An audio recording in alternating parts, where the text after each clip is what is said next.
Yeah, the only thing I have is that we're going to go with Asher tomorrow, Wojo, and then Cole Stewart's going to be the Game 5 starter in Miami.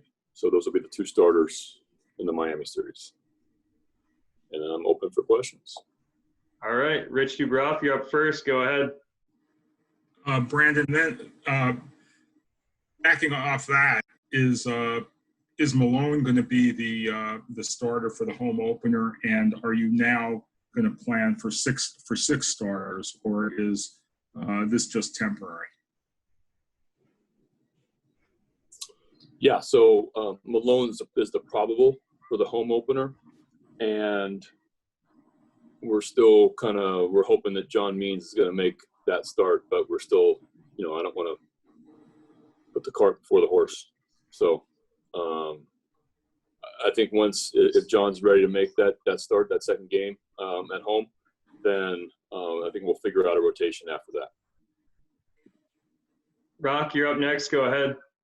Brandon, you mentioned yesterday that ideally you wanted to avoid using relievers on back-to-back days this early. Does that apply as well today, or is there a possible exception, maybe somebody like Castro, for example?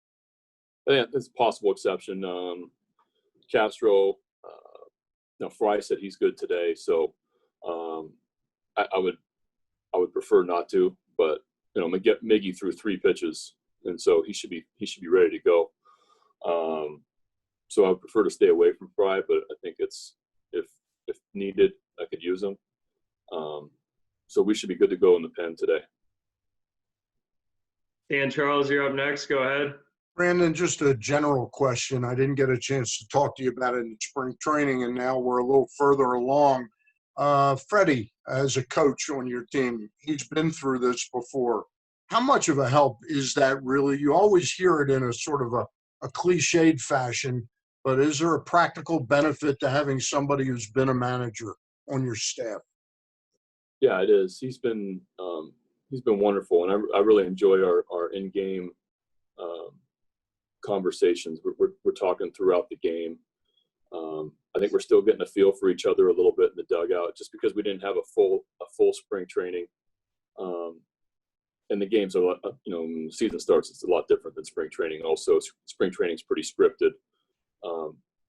But yeah, I think during the game it's going very well, and I appreciate his experience that he's had, and has been a manager for quite a while, and it's managed all different kinds of clubs, from rebuilding clubs to postseason type clubs, and so he's got some great experience. I rely on him. I bounce things off him during games, and not just a friend off the field, obviously, but it's been a big help during the game as well. Dan Conley, you're up. Go ahead. Brandon, back to the bullpen for a second. You said yesterday about how you're just going to get guys that can get outs there at the end of the game type deal, and you kind of showed that a lot last year as well. Do you consider yourself having a closer at this moment? And even yes or no, what goes into that formula when you're kind of looking at what's developing in a game? I would love for us to have roles. I think that it is helpful. I know that a lot of people are going against that a little bit. I do think matchups are key, and you match up guys up in certain pockets going into the game. How you see fit, what you think their matchups are against them, benefits you. But it is nice to have somebody at the end of the game that you can rely on. It's nice to have guys that you feel comfortable in a 7th inning spot. It's nice to have a lefty that that is going to get left-handers out. It's nice to have a long man. So I think it's helpful to the player also. I think right now we're going through a feel-out process of where these guys fit. And last year we had a hard time with that, just because we just were so inconsistent. From guys would have good outings and then rough outings, and it was hard to finish the game at times. And I think that as the season goes along, I'm hoping that we guys slide into roles. I'm going to try different guys in different spots. Like Miguel Castro yesterday, that was a game on the line versus a really tough right-hander situation. I'm going to continue to use him in that situation. I'm going to try Tanner Scott versus left-handers in that situation, similar. But I think you're going to see a little bit of how we, yesterday Cole Sulser was up in the ninth inning because I believe that he can get right-handers and left-handers out with the elevated fastball and the split slider combo. So I think you're going to see him get opportunities late in the game also. But yeah, I think that until we kind of solidify what it looks like those last 9-10 outs, I think guys I'm just going to match up the best I possibly can. John Muley, you're up. Go ahead, John. Morning, Brandon. Morning, John. What have you seen? You've obviously had a couple days on the road there in Boston. I know you mentioned before this all that this was just another step in the process of the guys getting used to the new rules and making sure they're following everything. But as you look ahead to go to Miami, a place where things aren't obviously going very great on that front, are you happy with what you've seen from the guys as they're executing what they have to in Boston? I am. I think our guys are taking this seriously, and I think that we're having a lot of conversations about it. We're continuing to remind each other, like I said the other day, that's still happening. I think our guys are being really careful, and they understand the importance of being as safe and as healthy as we possibly can, and following the protocols that's so important to our organization.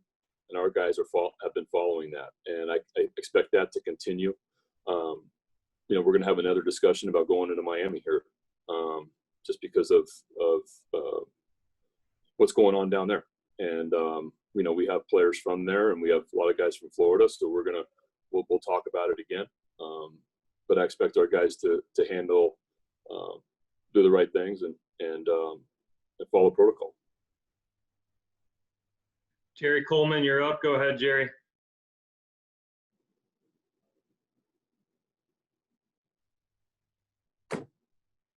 In between the games, my question was similar to what John had to say. Sorry about that with the mute. But in between the games, is it a little bit different in that everyone's going back toward, like, it used to be guys going out and all that, like, everyone, can you take us through what's going on in between games? Because none of us are there. None of us have any idea.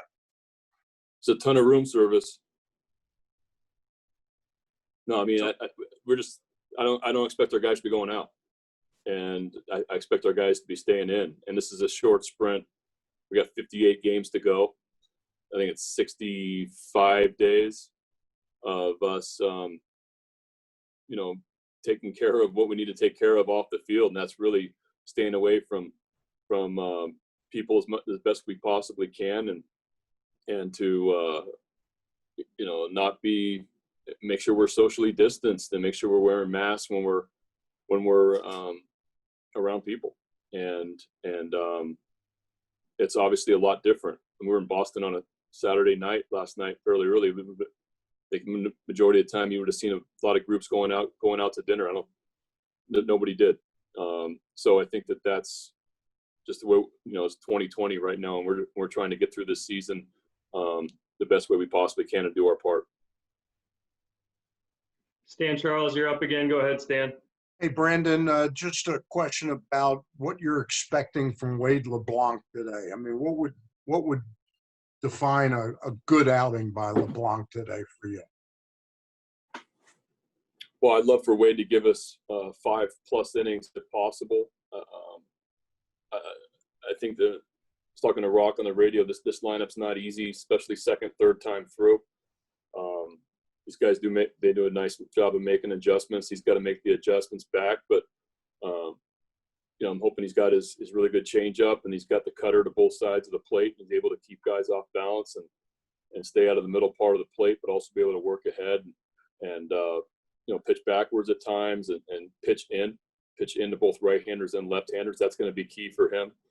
So any kind of length he can give us would be huge, and hopefully he can get us into that 6th inning range, and we can piece it together from there.